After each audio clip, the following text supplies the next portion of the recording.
En Afrique, c'est le thème d'une grande conférence organisée aujourd'hui par l'American Jewish Committee et l'ambassade d'Israël en France. Et pour en parler, notre invitée ce matin, c'est Anne-Sophie Seban-Bécache, directrice de l'AJC Paris. Bonjour. Bonjour. Merci beaucoup d'être avec nous ce matin, Anne-Sophie, sur Radio J. Alors, vous présidez cette conférence avec l'ambassadrice d'Israël, Yael German, le porte-parole également de l'ambassade d'Israël, Simon Seroussi. L'événement qui va commencer d'ailleurs assez tôt, à 10h, avec un discours d'ouverture. Alors, on va parler des différents thèmes justement qui vont composer cette conférence, mais d'abord peut-être un mot de cette journée. Pourquoi l'avoir organisée maintenant ? Alors d'abord parce qu'il y a quand même une actualité des relations entre Israël et l'Afrique. Il y a eu quelques avancées ces dernières années.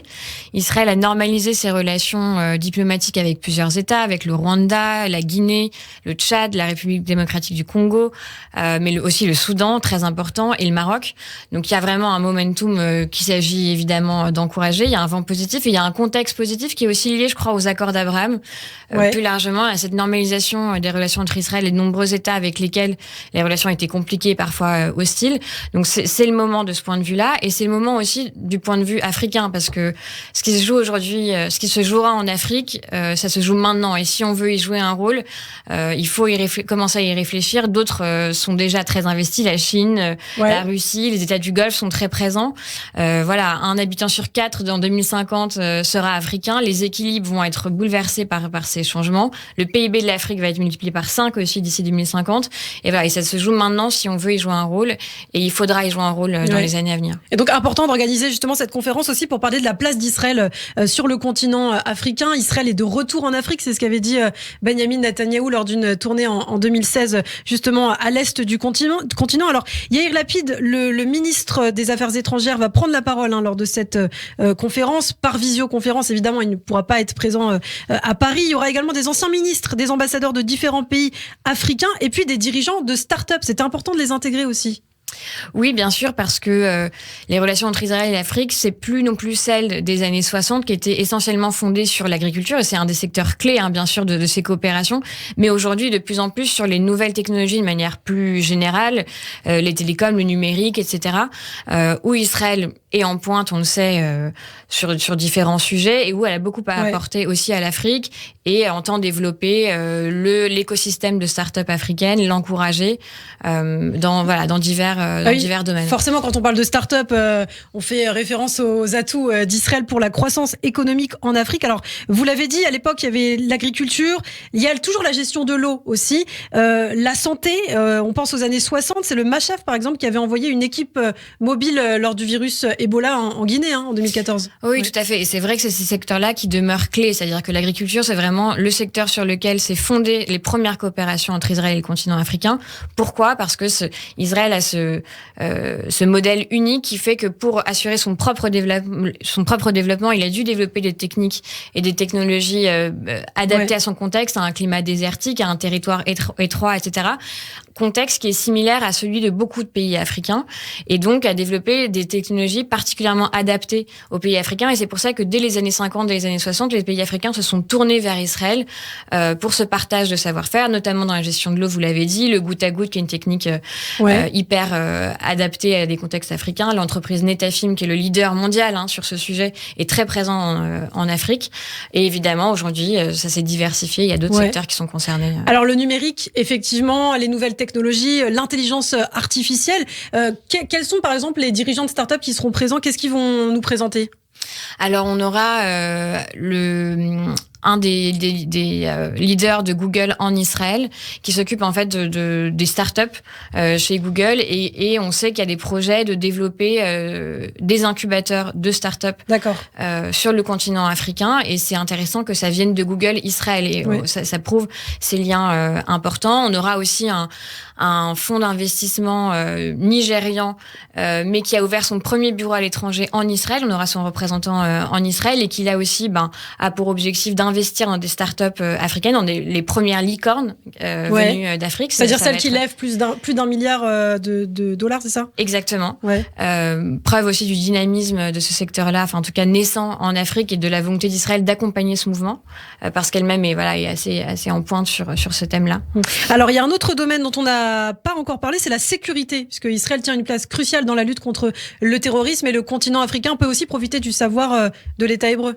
Bien sûr, et c'est une coopération qui dure aussi depuis longtemps, qui s'est accélérée avec la montée d'une menace terroriste islamiste dans plusieurs pays africains. Alors, on peut citer évidemment l'exemple de l'Afrique de l'Est, de la Corne de l'Afrique, l'Éthiopie, l'Érythrée, le Kenya, qui font face à la menace des Shebab. Il y a eu des exemples très concrets au cours des 20 dernières années. Il y avait eu en 2013, vous savez, une prise d'otage à Nairobi, dans un centre commercial. Et s'il est difficile de savoir exactement quel type de coopération a eu lieu, on sait, et il y a eu des témoignages de coopération entre certaines unités d'élite israéliennes et le contre-terrorisme kényan. Et quand effectivement le Premier ministre Netanyahou s'est rendu en Afrique, il y avait eu une réunion avec plusieurs chefs d'État de la région, de la Corne de l'Afrique, pour évoquer le renforcement de la coopération sur le plan sécuritaire. Alors, sécurité, on en parle, Israël qui doit lutter contre la menace de l'Iran, l'entrisme iranien, l'Iran qui souhaite également s'imposer sur le continent africain et qui a déjà, je crois, créé des liens dans les pays bordant la mer Rouge. Ça, c'est aussi une menace qu'observe Jérusalem. Oui, tout à fait. Ça, dès les années 2000, quand l'Iran était sous la coupe d'Ahmadinejad, il y avait eu cette volonté de resserrer les liens avec certains pays africains clés. Donc à l'époque, il y avait l'Érythrée, qui est le pays qui borde, qui est frontalier de l'Éthiopie et qui borde la mer Rouge, et le Soudan. Évidemment, le Nord-Soudan qui était à l'époque encore sous la coupe d'un régime dictatorial islamiste de Béchir, et qui a permis à l'Iran à l'époque d'acheminer des armes vers la bande de Gaza, vers le sud Liban, en traçant une route en Afrique, par l'Érythrée, par le Soudan. Et c'est aussi pour ça qu'Israël s'y intéressait de près. Et il y avait eu d'ailleurs à l'époque même des interventions pas officiellement assumé par Israël, mais de destruction d'armes, de stock d'armes qui passaient par le Soudan, par l'Érythrée. Oui, c'était resté assez officieux. On peut le penser aussi pour des raisons de sécurité. Alors, on en parlait donc avec les accords Abraham. Israël a noué des liens avec plusieurs pays du Moyen-Orient, d'Afrique. Il y a quelques semaines, on apprenait aussi le retour au Tchad d'un ambassadeur d'Israël après une rupture diplomatique de plus de 50 ans. Vous parliez du Soudan également. Au total, Israël entretient des relations avec plus de 46 pays africains aujourd'hui. Mais pourtant, la place d'Israël au sein de l'Union africaine est toujours disputée. Alors pour quelle raison ? Oui, alors ça fait des années qu'Israël demande ce statut d'observateur au sein de l'Union africaine. Ça n'a pas été évident. Preuve aussi que les retombées positives de la place d'Israël en Afrique au sein des instances internationales a jamais été très positive. Mais Israël a réussi. Donc en juillet, effectivement, le président de l'Union africaine a décidé d'accréditer Israël de ce statut d'observateur. Évidemment, ça a fait du bruit. Donc en février, il y a plusieurs États qu'on connaît qui sont traditionnellement hostiles à Israël. C'est l'Algérie, l'Afrique du Sud, qui ont voulu mettre à l'ordre du jour en février cette place d'Israël au sein de l'Union africaine. Ça n'a pas vraiment réussi. C'est toujours en suspens. Et en fait, le débat n'a pas eu lieu, mais un comité a été créé avec ces États qui y sont hostiles pour en discuter. Et on connaît l'hostilité de l'Afrique du Sud qui accuse Israël d'être un régime d'apartheid. Oui, qui ont aussi un boycott. Mais pour l'instant, c'est suspendu. Du coup, c'est suspendu. Israël a toujours son statut d'observateur et c'est une évolution positive. Alors, on a parlé de tout ce que peut apporter Israël à l'Afrique, mais dans l'autre sens, justement, qu'est-ce que l'Afrique peut apporter à Israël ? Déjà, on l'oublie souvent, mais l'Afrique, c'est une composante importante de la société israélienne. D'ailleurs, Israël est le seul pays qui a une frontière terrestre avec l'Afrique. Il y a des communautés entières qui composent la société israélienne qui viennent d'Afrique, évidemment d'Afrique du Nord qu'on connaît, mais il y a aussi la communauté juive éthiopienne qui apporte une richesse culturelle importante en Israël. Je dirais aussi que l'Afrique a apporté à Israël, a obligé Israël à se questionner sur son identité. Je pense à la crise des réfugiés en 2010-2012, vous savez, il y a des milliers de réfugiés venus du Soudan, d'Érythrée qui se sont amassés en passant par le Sinaï en Israël. Ça a posé la question pour Israël de à quel point est-on un refuge ? Est-ce qu'on doit accepter aussi des réfugiés ? La question de la loi du retour, non juifs, etc. Ça a posé un questionnement très important, je crois, pour l'avenir d'Israël.